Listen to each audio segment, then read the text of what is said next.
Өзім нормально болып тұр ғой, бұл шыттан ештеңе болмай Нормально. өзімізге қараймыз өстіп. Қаяқтан түсіріп отыр мені? Қай жерден алып? Өзің біл қайсыған қарасаң. Маған қарамай қой, қалғанына қарай. Мен керекпін жерге, суға, отқа да. Керек болсам, іздей берген тоқтама.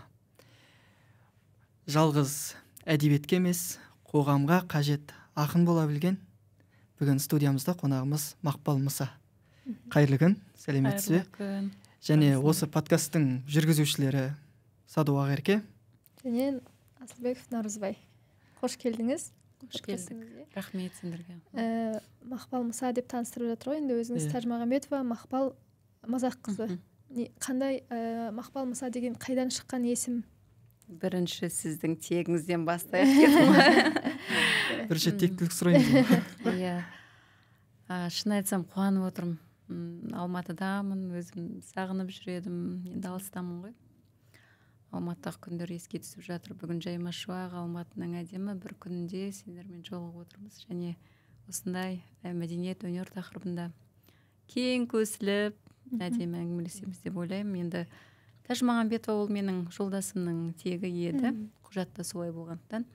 Мен бұрында солай болды ғой, жалпы Мақпал Мұса деп өзім жаңағы Мұсаева болған кезінде Мақпал Мұса деп танылғандықтан осы әдебиетте, өлең өлкесінде солай жүрдім. Енді қазір бір жаңалығымды айтайын.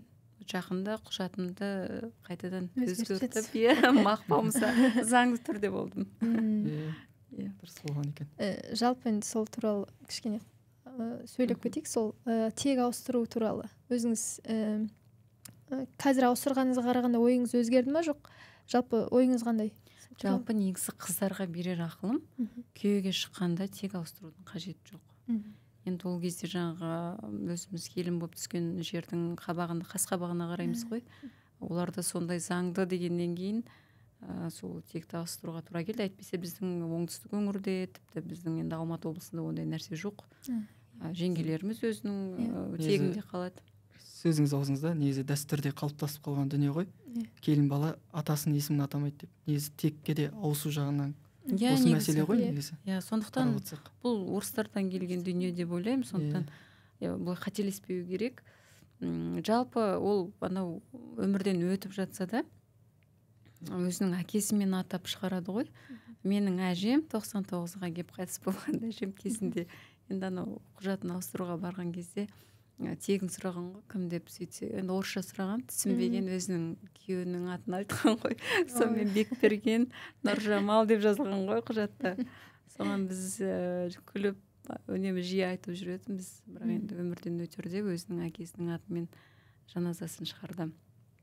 Енді Мақпал Мұса деп қазақшаладым, және ол құжат қызық болды ғой. Тажмағамбетовадан жаңағы Мұсаеваға ауысуым керек екен. Сөйтіп әлгі Мұсаева деген құжатты бір күн ұстап жүрмді. Ертесі қайтадан өзгертуге жаңағы өтініш білдіріп, толық Мақпал Мұса Мазаққыз деп өзгердім. Енді отбасылық текпен таныстық, биографиямен таныстық дегендей, енді шығармашылыққа көшейік, ақындық жолға көшейік. Мен жыр кітабын оқыдым, әпкеміздің. Сонда бір айтатыны бар екен. Мұқағали Мақатаевқа арнағаны. Сіз махандардың сарқыты болсаңыз, біз мұхандардың сарқыты шығармыз деген дүние бар да. Жалпы осы Мұқағали Мақатаевты рухани ұстазы ретінде үлгі тұтып жүрсіз. Енді сізге қойылатын сұрақ, Мұқағали Мақатаевтың мұзбалақ ақынның мектебі бізді қалай тәрбиелейді ақындық жолда, сол сұрақ болып тұр. Шын айтсам, көзімді ашып көргенім дейді ғой, енді сол аспан таудың етегінде мен сияқты қаншама жастар өмірге келген, сонда түлеп ұшқан жастар барлығының рухани ұстазы сол Мұқағали. Сонда бір ерекше дәстүр қалыптасқан сол өлкеде. Мұқағалидың кітабын жастанып оқыдық. Ол енді үнемі сұхбаттарда бір жауыр болған әңгімелер, бірақ ол шынымен де ақиқатта. Енді сол кездерде мен ойлайтын, Мұқағалиден асқан ақын жоқ деп. Кейін мынау дарынды балалар мектебіне келіп, Алматыға келіп оқығанда басқа да ақындардың бар екеніне көзіміз жетіп, ары қарай енді ізденіп оқи бастадық қой. Жалпы балабақшадан, одан мектепте оқып жүргенде кәдімгідей Мұқағалидың өлеңдерін әке шешеміз төрге тұрғызып қойып оқытатын. Кезек енді менен үлкен әпкем бар, тағы басқа көршінің қыздары бар деген сияқты. Мұқағали мен үшін бір тұтатын рухани ұстаз. Аларым көп болды. Алысқа самғатқан, балалық қиялымызды тербеткен сондай бір ерекше ақын. Енді қанша ақындарды оқысам да мен Мұқағалиға қайта орала берем. Мұқағалимен сырласам, мұңдасам, кейде түсіме де кіреді. Жақында бір пост көрдім де, әдебиетші жігіт жазып қойыпты. Өлең жазу үшін жерден меген, өлең жазу үшін қалай еді, Құдай-ау, өлең жазу үшін шу керек па еді, ұмытып тұрмын. Дәл сондай бір сөз жазғанда астына жаңағы Гүлнәр Салықбайдың қазақ әдебиетіне берген сұхбатын жариялапты. Гүлнәр Салықбай өз сөзінде сөйтіп айтқан екен да, жаңағы сөзді. Соны елдің бәрі мысқылдап астына жазып кетті. Өлең жазу үшін жаңағы аяғың жерден көтерілу керек, орындықтан көтерілу керек деген сияқты ары қарай бір-бірін сөз қуалап жазып кеткен. Жаңағы біреу жазған ғой, құлағына сыбырлау керек шығар тағы да деген сияқты. Енді Мұқағалидың сөзі ғой бұл. Мен өлең жазатын үстелімге отырған кезде деп айтады ғой. Құлағым әлдекім сыбырлайды, мен соны жазам деп. Енді бұл сол Мұқағалиға ғана берілген ерек қасиет шығар, ол барлық ақында қайталана береді деген сөз емес қой.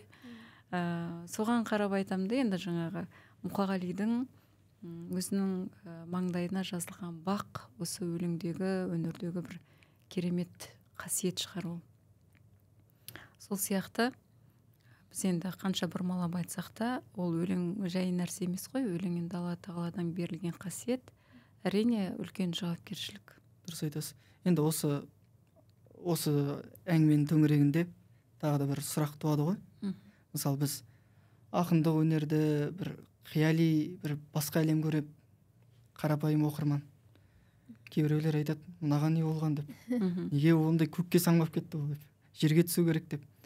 Сол пікірмен келіспей жатады кейбіреулер. Енді мына бір өлеңіңізде де бар.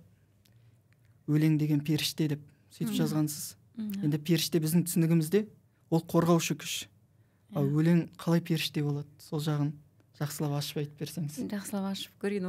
Күшті сұрақтар қойылып жатыр негізі. Өйткені өлең бір талдауға, талқылауға келмейтін дүние деп қараймын да.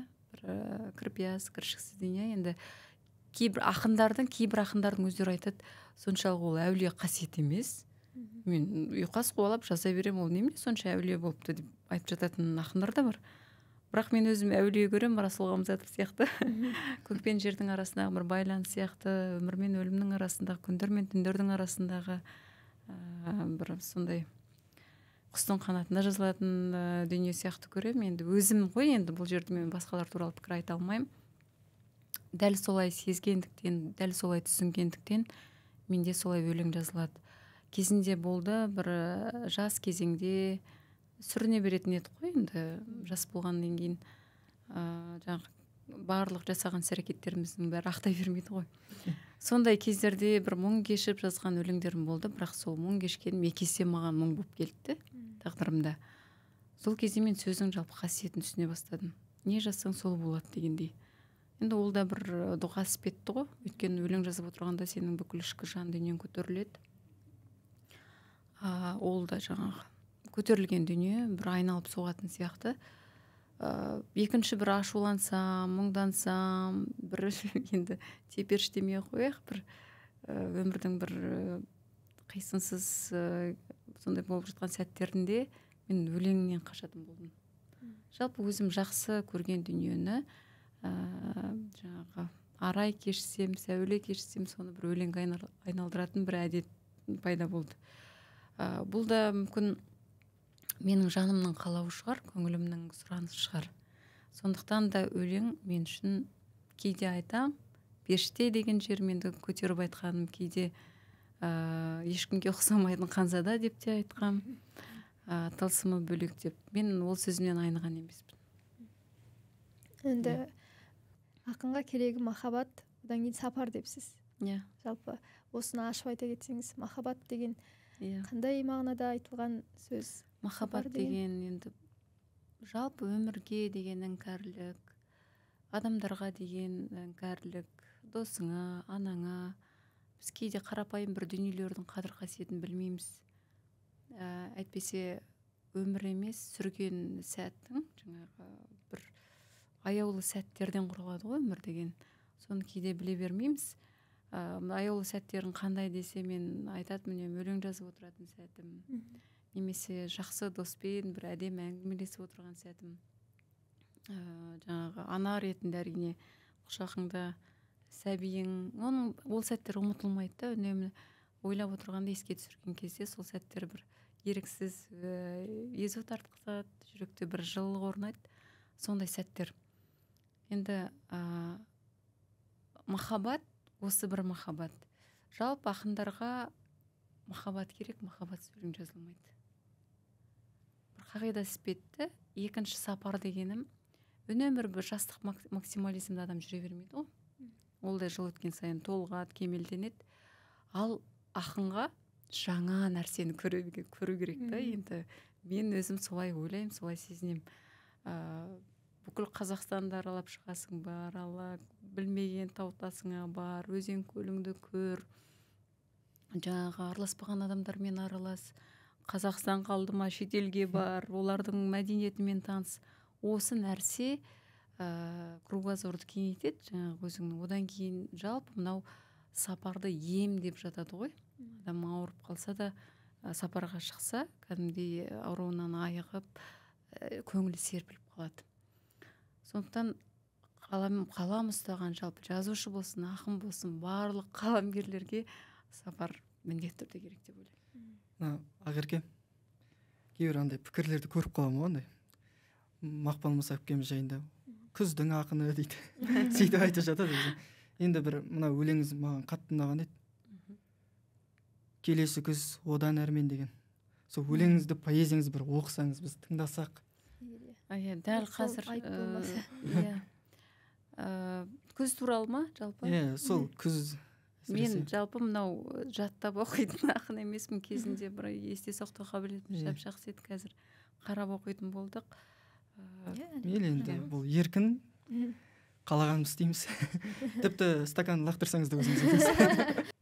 Енді күз әртүрлі болады ғой. Әр кезеңнің, әр жылдың күзі басқа, сезіну басқа. Сол кезде енді сезім күйге байланысты жазамыз. Кейде жақсы сезінеміз, кейде жаман сезінеміз дегендей. Биылғы күз дегенді оқыған боларсың. Өзіңе ұнаған сол биылғы күзді оқыған. Бірақ бұл күзім ойлы күз болды. Бұл биылғы күз бір қиналған сәтім болу керек. Биылғы күз қыс емес, қыстан әрі мұзы қатқан көліме құс қонады. Жетім қалған жанымның құштар әні солай ғұмырда қысқарады. Шолмағалы көп болды қиырды біз, желіңменен жетеле биылғы күз. Жыр дәптердің жыртылған беттеріндей құйын тұрса ұшатын қиындымыз. Солай биылғы күз. Не әңгімең бар еді күз биылғы, үзе көрме үздіккен ізгі күйді. Жабырқасам жанарым жасаурайды, жарылқасаң жарадың біздің үйді. Күз биылғы. Биылғы күз әйтеуір күзден әрі, сыздап келсең қабаққа сыз қонады. Жыршы үміттің өксін үзіп алма, тіршіліктің уақытша біз қонағы. Мынау күздің білгенім ұлып діші, келер дейсің жанымды кім ұққысы. Мендік көлден түстікке қанат қақты, құстарыңа әлесіп үміт құсы. Солай биылғы күз. Енді бұл ақынды өнерге де келдік, білдік, сырыңызды да, жырыңызды да. Енді Мұхтар Әуезов те мынандай немен келеді ғой, өзінің стилімен. Бала Абай деп, Абай аға деп. Енді әпкені білейік, депутаттық мансабыңызды, сонда бір сауалыңызды айтқансыз да. Қазіргі экран елді түзейтін, ол да бір бесік болып қалды ғой. Біздің қазір заманда, қоғамда депутаттық мансабыңызды айтқан дүние мынау болды. Қазір қарапайым қайрат бар, бейәдеби сөздер қосатын. иә, пацанский история бар. Енді одан әрмен ана белгісіз батырлар шығып кетті. Ішінде кішкентай эпизодында Бөгенбай батыр дегенді оған ләңгі ойнатып қойған әкеліп. Қарап отырсаң, ол әруақ қой. Біз оны қорлап жатырмыз ба? Идеяның құнын төмен түсіріп бара жатырмыз. Ол тарих, Аңырарқай шайқасы деп айтып жатыр да оның ішінде. Бірақ Аңырарқай шайқасы бір кәдімгідей енді басқаларына бір арзан күлкі, арзан дүние болып көрінгенмен, әрқайсысына ол намысқа тиетіндей дүние болып көрінуі мүмкін. Нағыз ұлтшыл адам үшін, нағыз елін ойлайтын адам үшін. Енді осы дүниеде өзіңіз айттыңыз, осы мәселені көтерсек, тіпті театрдың өзінде де құндылықты азайтып бара жатқан секілді көрінеді. Сахнаға шығып, бейәдеби сөздерді қалай болса солай айта салатын болған. Сонда құрмет қайда, біз осы мәселені қарастырайық дедіңіз. Енді содан бері қаншама уақыт өтті, әлі де тоқтар емес. Жаңа өзімді айттым, белгісіз батырларды. Сол жайында айтсаңыз, мына ағаларымыз мән бермей ме, не болып кетті өзі жоғарыдағы? Әлде өзінің қара бастарын ойлап жатыр ма деген сияқты. Өте орынды сұрақ. Шын айтсам, енді театрда, кино әлемін үнемі бақылап қарап отырам. Енді жаным сүйетін болғаннан кейін мәдениеттің бастауы солар ғой, қазір театр және кино әлемі. Қазақстанда едәуір енді кино жақсы дамып жатыр, біз оған қуанамыз. Енді кезінде айттық, жалпы кино түсіріле берсе екен, дами берсе екен деп, дегенмен бір сүзгіден өтетін уақыт жетті ғой. Дәл қазіргі кезде өзім сол мәжілісте отырып жаным ауырып көтерген сауал болатын. Енді сендерді көріп қуанып отырмын. Шынымен де осындай жастар тек қана біз ғана ойламайды екенбіз, жастар да ойлайды екен, олардың да намысына тиеді екен деген сияқты. Ол кезде осы «Пацанский история» фильмі тек боғауыздан тұратын фильм. Ол кинотеатрларда көрсетіліп жатты. Яғни біз алдында ғана кино туралы заңды қабылдадық. Мен өзім сол жаңағы жұмыс тобында болғам, қарағанбыз.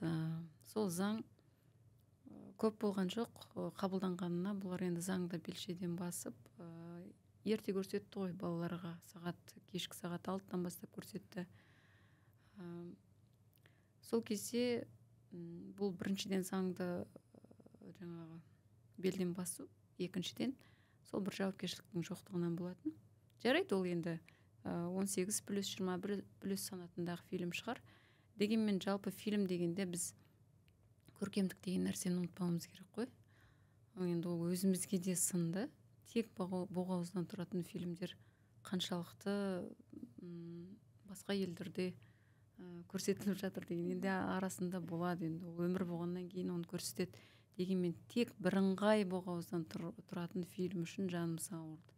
Қазақстанда жағдай солай ма деп айта аласыз ба? Ол мүмкін емес жағдай ғой.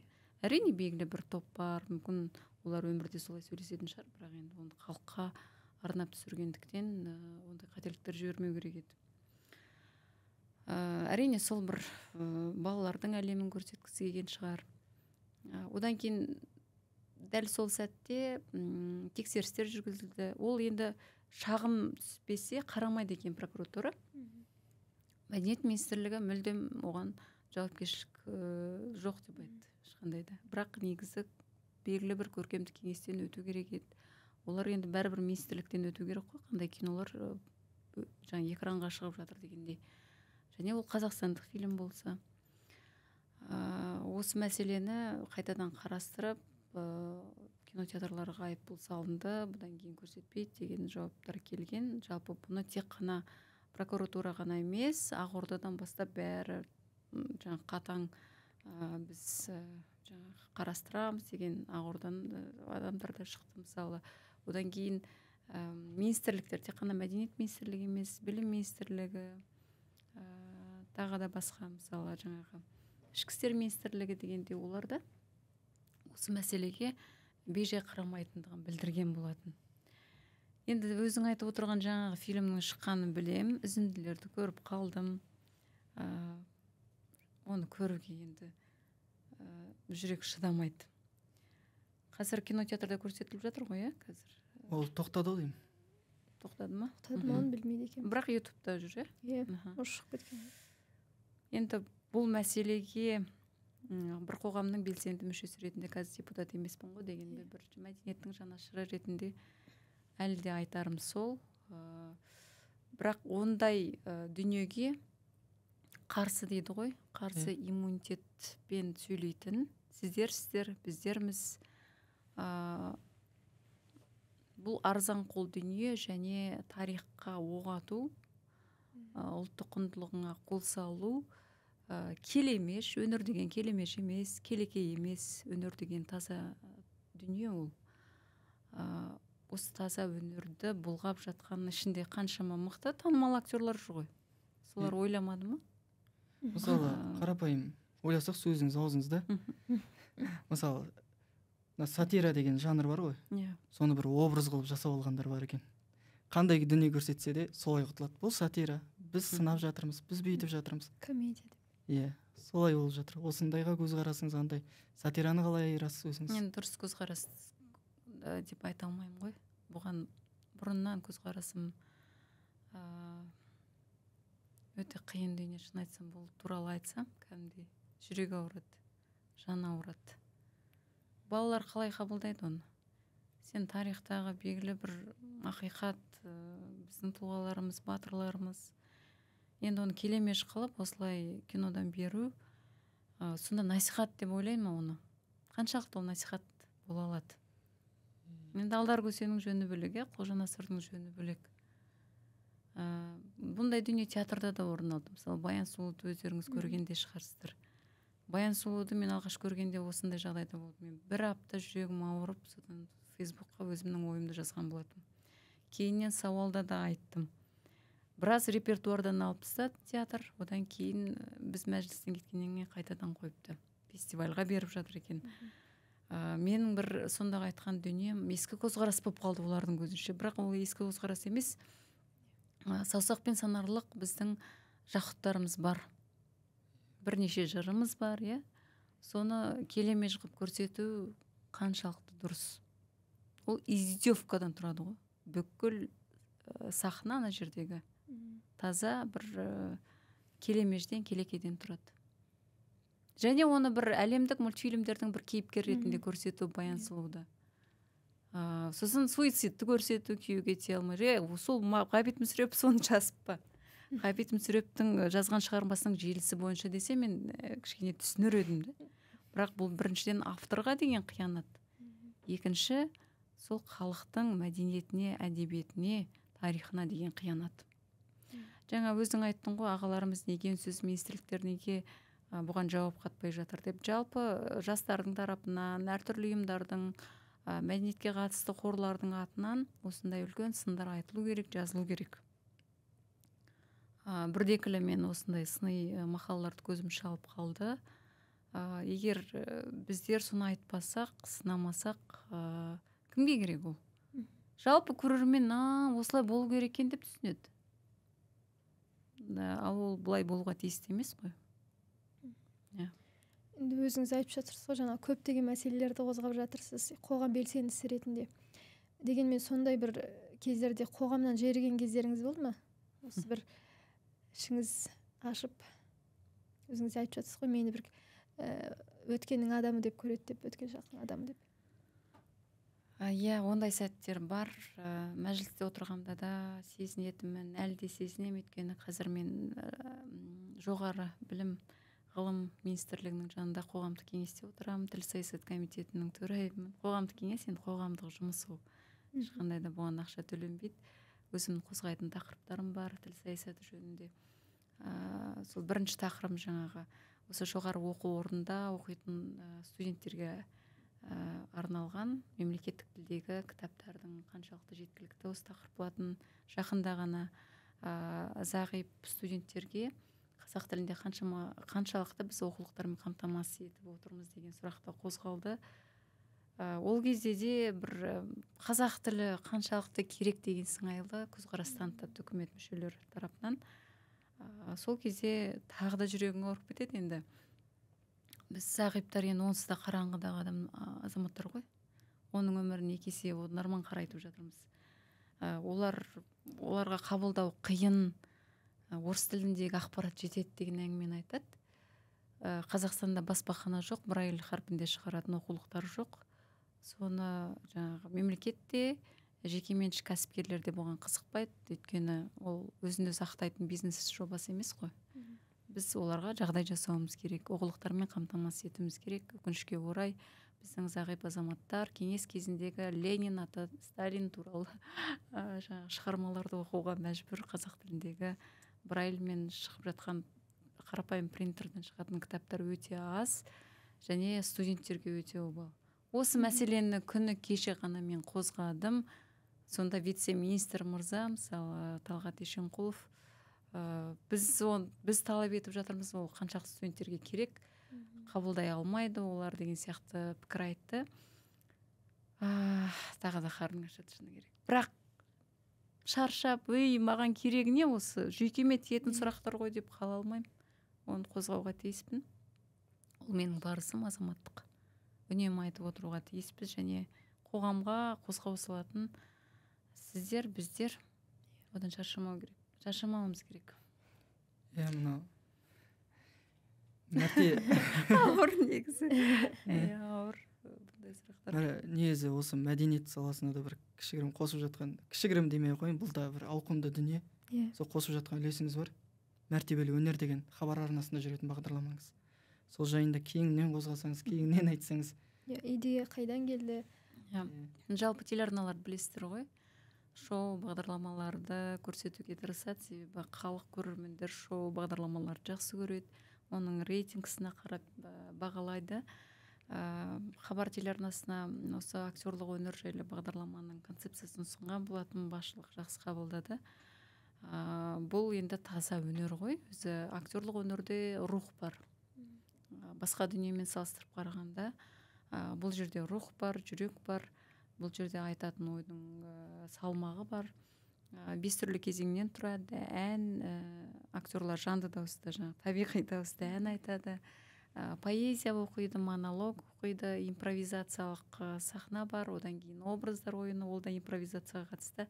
Негізі дубляж және кино эпизодтардан үзінді деген бөлімдер бар болатын, бірақ ол біздің авторлық құқыққа байланысты, техникалық жағдайға байланысты кейінге қалды. Кейін болашақта жасап жатсақ, келесі маусымдар болып жатса іске қосамыз. Енді бірінші хабар берілді. Ютубта қазір бір 8.000-дай ма қаралым болып тұр. Бір бағдарламадан біз енді бағалай салуға болмайды. Әрине бұл өзі жүгі қомақты бағдарлама болғаннан кейін әлі көрермен үйрену керек, оны көріп алу керек деген сияқты. Бірақ жалпы мынау Инстаграм, ТикТокта өздері үнемі салып отыр, жақсы қаралып жатыр, бағасы да беріліп жатыр. Бұндай бағдарламаларды халық көру керек. Актердің бір поэзия оқығанның өзі үлкен идеология.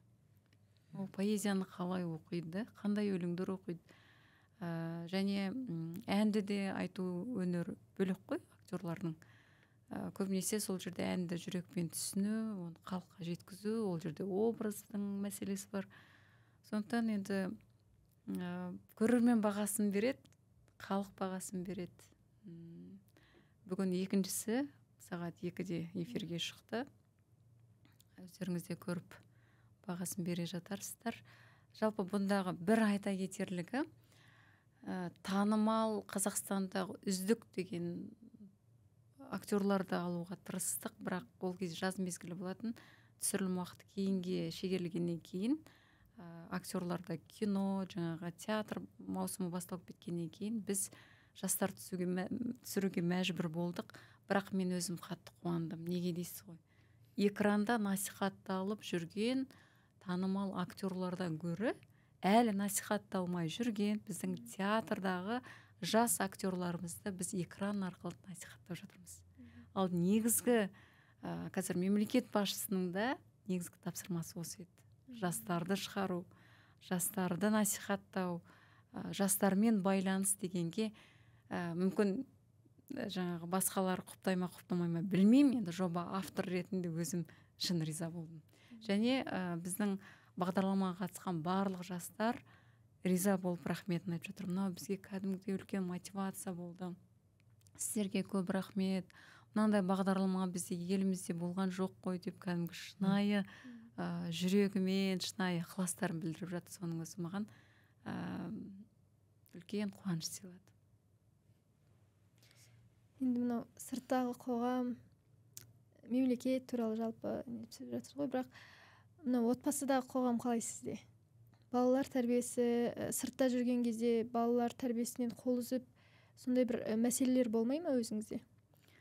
Жеке өзіме келсем ба? Өзімде бір ұл тәрбиелеп жатырмын. Жасы 15-те, биыл ғана колледжға түсті.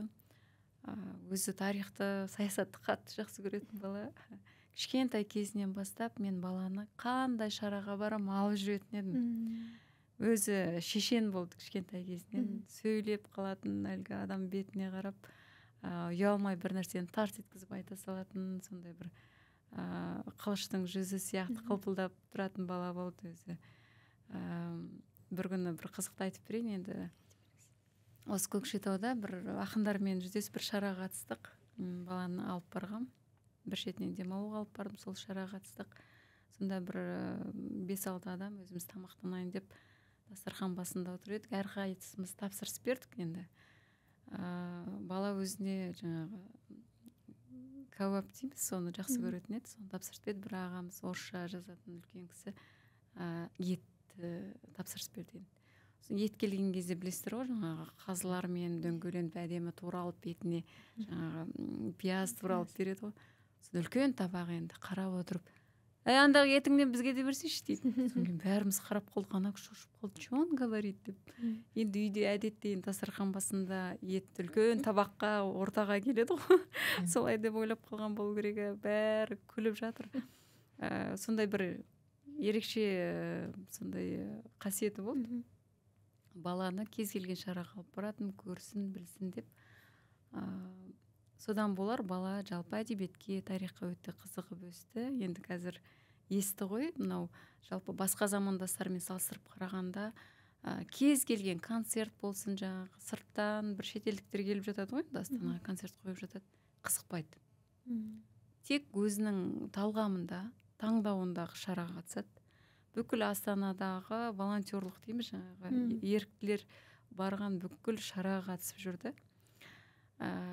Сосын тарихта көп бұрмаланған фактілерге жаңағы тіпті мұғаліммен ұрсып қалып жататын, маған мұғалімдер хабарласады, балаңыз көп тыңдамайды, көп сөйлейді. Мен айтамын, енді қазіргі балалар сондай ғой. Олар тек қана мынау берілген оқулықтағы ақпаратқа сүйенбейді, олар ізденеді. Көп бұрмаланған дүниелерді айтады да, жақпай қалып жатады. Саясатты көп айтады, мен үйге келгенде шаршап кететім, 10-15 сұрақ қояды маған. Мен онсыз да жұмыстан шаршап келдім, маған қойма сондай сұрақтарды дейтін. Енді бала өзі қызығып тұр. Оның үстіне жаңағы қаңтар оқиғасынан кейін мектеп оқушылары саясатпен айналысып кетті ғой, шын бәрі жаңағы отбасында да айтылатын әңгіме саясат болып кетті. Ол да әсер еткен болу керек. Әзірде колледжден жаңағы мұғалім хабарласады, балаңыз саясат туралы көп айтады. Мен айтам, өзіңе қажет дүниені біл, өзіңе қажет дүниені жаңағы игеруге тырыс деп айтам. Енді жалпы енді өзім ана ретінде баламды дос сияқты өсірдім. Әлі де ақылдасып тұрамыз. Көп отбасылық дүниелерді шешерде көбіне өзінен сұраймын. Сен қалай ойлайсың? Сенің ұстанымың қалай? Мен былай жасасам қалай деп өзінен ақыл сұраймын. Сондықтан екеуміздің дәрежеміз, деңгейіміз бір.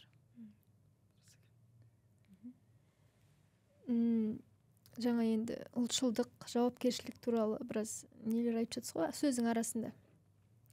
Бірақ соған тоқталсақ, ұлтшылдық пен жауапкершіліктің бір ұқсастығын, екеуінің несін, теңдігін айтып кетсеңіз. Ұлтшыл деген сөздің енді жаңағы бүкіл мағынасын теріс кигізіп жүрген кезіндегі саясат қой. Әйтпесе ұлтшыл деген сөзде ешқандай да бір жаман дүние жоқ. Енді әрбір адам ұлтшыл болуға тиісті ғой. Ұлт болмаса, мемлекет ұстап тұратын ұлт қой. Енді ұлт болмаса ол қандай мемлекет болады? Мен өзімді қазақтың бір қызы ретінде, Қазақстан деген бір мемлекеттің азаматшасы ретінде бақыт сезінемін. Өйткені өзімнің отаным бар. Кезінде шығармашылық бір жұмыстармен Татарстанға бардық. Олардың біздің бас ақынымыз Абай болса, олардың бас ақыны кім еді, ұмыттым, қазір есіме түсір. Біз де білмейді екенбіз. Ол Оралға келіп тұрған кезінде ол кісіні сақтап жіберген, тілім ұшында тұр, масқара болды. Сол кісінің тойына барған кезде олар айтты, жаңа Тыва халқының ақындары келді, сендер бақыттысыңдар ғой дейді, өздерің мемлекеттерің бар деген енді бір мұңын айтып қалып жатады ғой. Сонда енді шүкір дейсің. Ұлтшыл деген сөз, ол адам болу деген нәрсе бар, азамат болу деген нәрсе бар. Адам болу жалпы адамдарша өмір сүруді, өзің отбасыңа қатысты шаруаны шешіп қойып әйтеуір, бала шағаңды асырап дегендей, жарыңа қызмет етіп, балаңа қызмет етіп деген сияқты өмір сүру бір басқа. Енді азамат болу деген енді азаматтық парыз, ол жалпы елдік деңгейде ойлана білу, елдік деңгейде мәселелерді көтере білу, елдік деңгейде қызмет ету. Сол тұрғысынан алғанда бірінші енді ақындық үлкен жауапкершілікті, ақындықтың да өзінің деңгейі бар. Өзің мұңды сырыңы өлеңге жаңағы шағып айтып жүру бір басқа, ал үлкен тақырыптарға бару, елдік деңгейдегі тарихтағы үлкен мәселелерді поэмаға жазу кезде кәдімгідей деңгейін көтеріледі ғой, бәрібір сол бір үлкен ракурстан қарайсың. Жауапкершілік осыдан шығады. Елдік деңгейде ойлана білу деген сөз, ол үлкен жауапкершілік, және сенің жасап жүрген жұмыстарың, қызметтерің солай ашылады. Ұлтшылдық дегеннен шығады әңгіменің өзі де. Мынау осы соңғы кезде мықты популярный болған, ауқымды болған бір жақ Оян қазақ деген фильм шықты, режиссері Мұрат Есжан. Енді режиссер де білікті, өзі де оқып келген режиссер, Америка қаласында. Енді сол киноға көз қарасаңыз, андай қазір жастардың реакциясын интернеттерден көріп жатырмыз, TikTok желілерінен. Жылап шыққан жастар бар екен, ояндым, осылай болды деп. Бірақ сонда да ояндым деп андай тағы да сөздер шығып кеткен ғой, Оян қазақ фильмінен кейін. Оянғаның қайсы, мусорды тастап кетсең деген сияқты сондай нәрселер болып жатты да. Менің ұлым айтты, қазақ оянды, енді ойлану керек қазаққа деді. Енді әркім қалай ғой енді. Жалпы мен былай деп түсінем оны. Неге біз осы қазақтың күйі шертілгенде, әні айтылғанда мұңаямыз? Неге жылағымыз келеді? Неге арқамыз қозады? Жүрегіміз шымырлап кетеді? Неге? Деген сұрақ туады. Өйткені қазақтың бейбіт күн кешкен кезі аз емес екен. Өткен тарихты қарап отырсаңыз, үнемі дүрбелең, үнемі соғыс, үнемі бір жаугершілік заман. Сол дүниеден біз былай дейді ғой, бір сол азапты жылдардың бір ағыны бәрібір қанымызда бар, кодымызда бар. Оян қазақ шыққанда жастардың реакциясын көргенде мен ойландым, және Ұларбекпен сөйлесіп отырмыз, енді замандасымыз ғой, әдебиетте қанаттаспыз. Сценарист еді ол Ұларбек. Сонда ол кісінің бір айтқаны бар еді.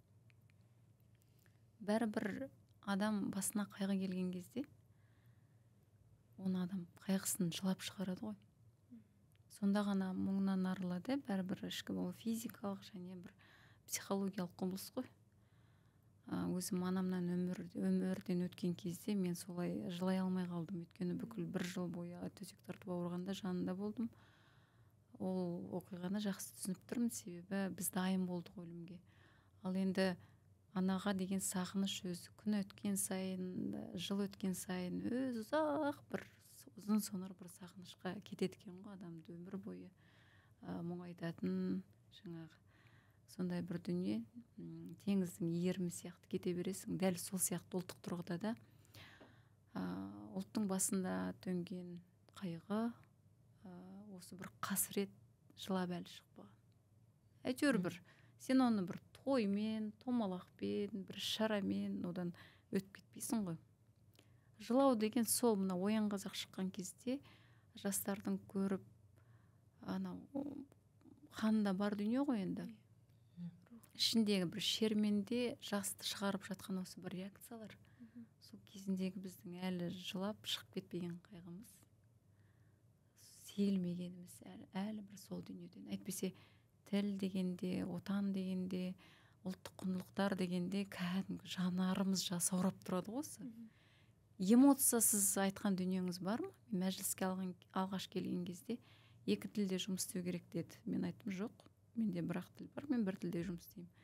Көмекшім айттым, айналайын, маған ешқандай құжат алып келме, оған менің уақытым жоқ. Сонда бір алғаш қазақ балалар басылымдары туралы мәселе көтерген кезде комиссия қарайды ғой жерде, енді депутаттық сауалың өту үшін белгілі бір кезеңнен өтесің. Сол кезде бір орыс кісінің, ол кісі бұрыннан депутат, маған орысша сұрақ қойды. Мен алдым да бәленше қызы, сұрағыңызды түсіндім, ол мынандай деп қазақша жауап бердім. Ол өзі түсінбей қалды маған. Сосын екінші рет сұрады. Бәленше қызы, бәленше деп мен тағы әлгі сұрақтың жауабын беріп, сол кезде барып ол наушнигін киді. Бірақ маған қарсы сөз айта алған жоқ. Бірақ сол кезде жүрегім жылап тұрды. Бірақ оны эмоциясы айтуға тырыстым. Сол сияқты дүние ғой. Сол бір халықтың басындағы жағдай, сөйтіп жылап шығу керек еді. Сондай реакцияларды көріп мен өзім қуандым.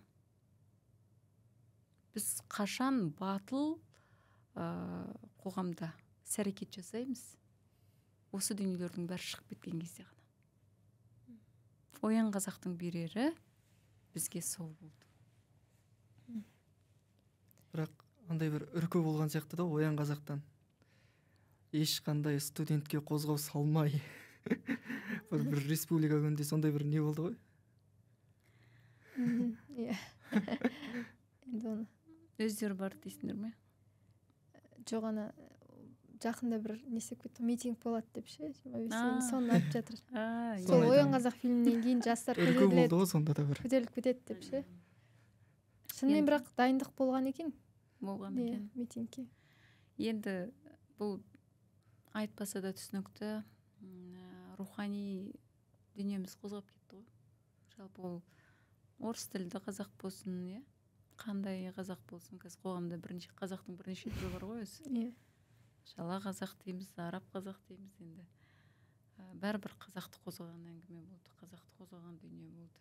Ең бастысы сол фильмді көрген жастар тарихты оқып жатыр қазір, әдебиетті оқып жатыр. Қаншалықты ақиқат бар деп соны зерделеп оқып жатыр. Бұл үлкен месседж болды шынымен. Енді мынандай дүние бар да. Ана Оян қазақты көрдім, қарадым отырып. Сол кезде режиссердің шеберлігі, сценаристің шеберлігі қазақты қазаққа жау қылып қояды да, орысты айдап салушы қылып қояды. Сол дүние қатты өтті деймін жүрекке. Барлығын әсер етуші күшті ағыс. Өйткені ол шынымен тарихта бар жағдай ғой. Енді қазаққа жау болған заман болды ғой, бірақ енді оларды дәл қазір кінәлі деп қайтып айтамыз. Енді ол заман солай болды.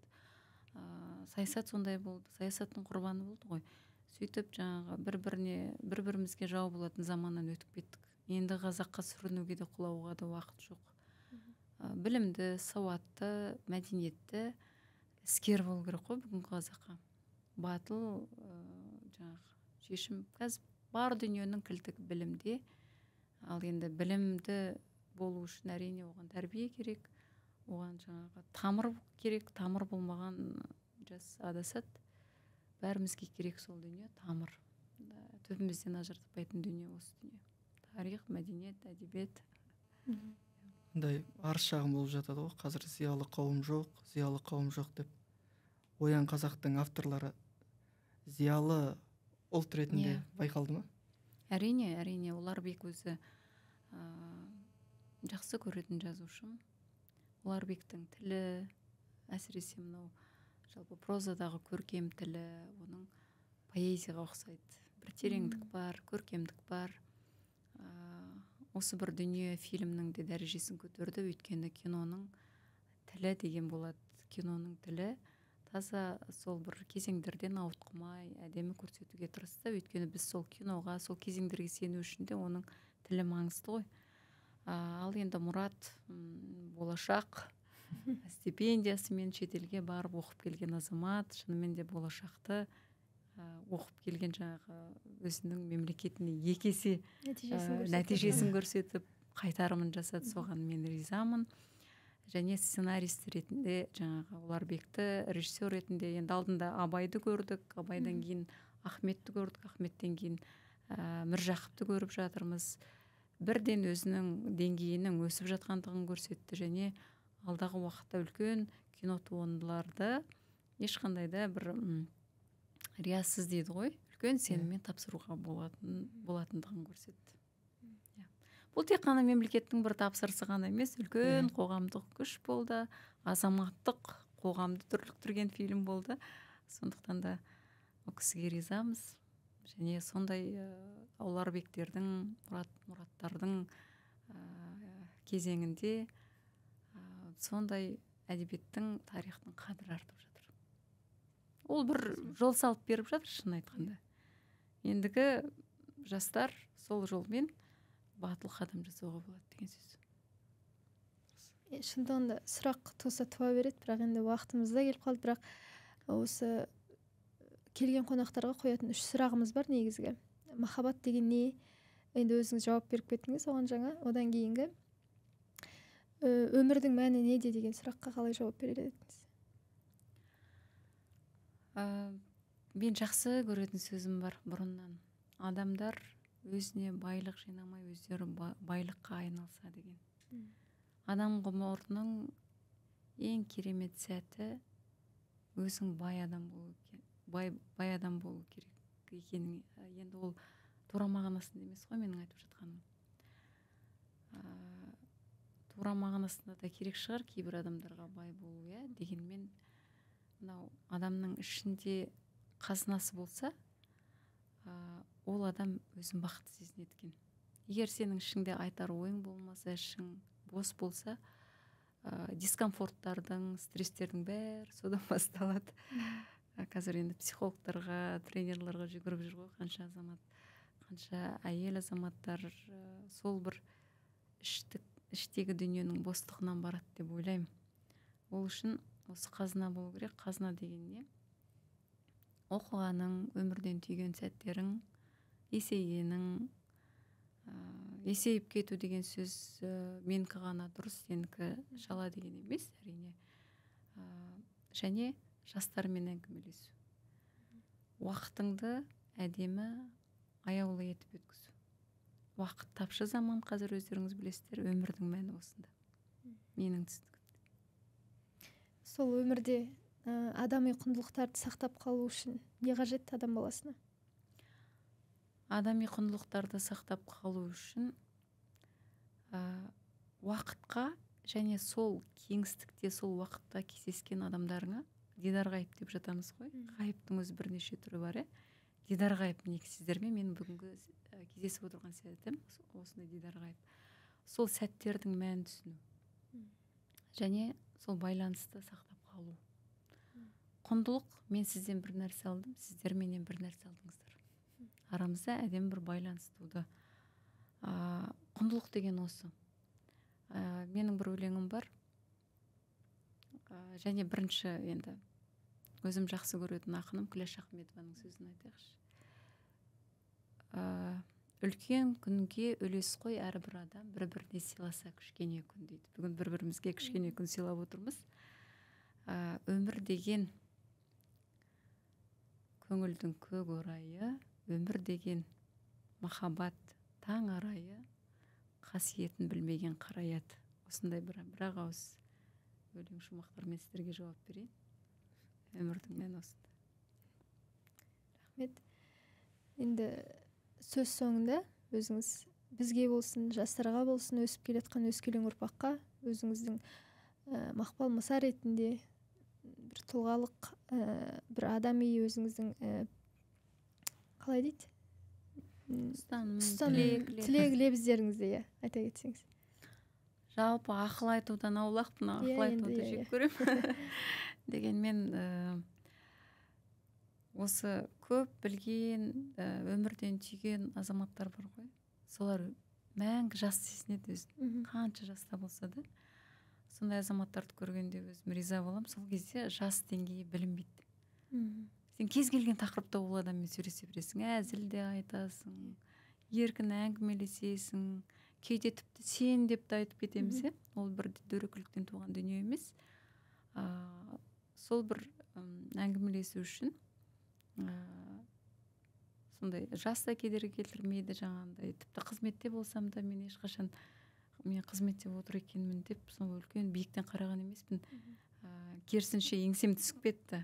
Өйткені халықтың жауапкершілігі үлкен. Жастарға айтарым, уақыттарын құры босқа өткізбесе екен деймін. Енді алдыңғы Абайдан бастап жылдарымыздың бәрі айтып кетті ғой. Әлемнің күші өмірді танып білуде, оқуда, оқудың қазір барлық мүмкіндіктері бар. Соның бәрін пайдаланып қалу, және қазақ жерінде тұрсыз ба, бүкіл жерді аралаңыз, көріңіз, араласыңыз, озық мәдениет, жаңағы шетелге шықсаңыз да сол елдің мәдениетімен танысып, осының бәрі адамды толықтырады, кемелдендіреді. Өте қажет дүние деп ойлаймын. Жастарға тек ең бірінші ұлттық ұстаным болу керек, тамыр болу керек. Ол енді бір шетінен ақыл болып көрінер, дегенмен бұл дүниесіз енді еш жаққа бара алмаймыз. Ал қалған дүниенің бәрі бар.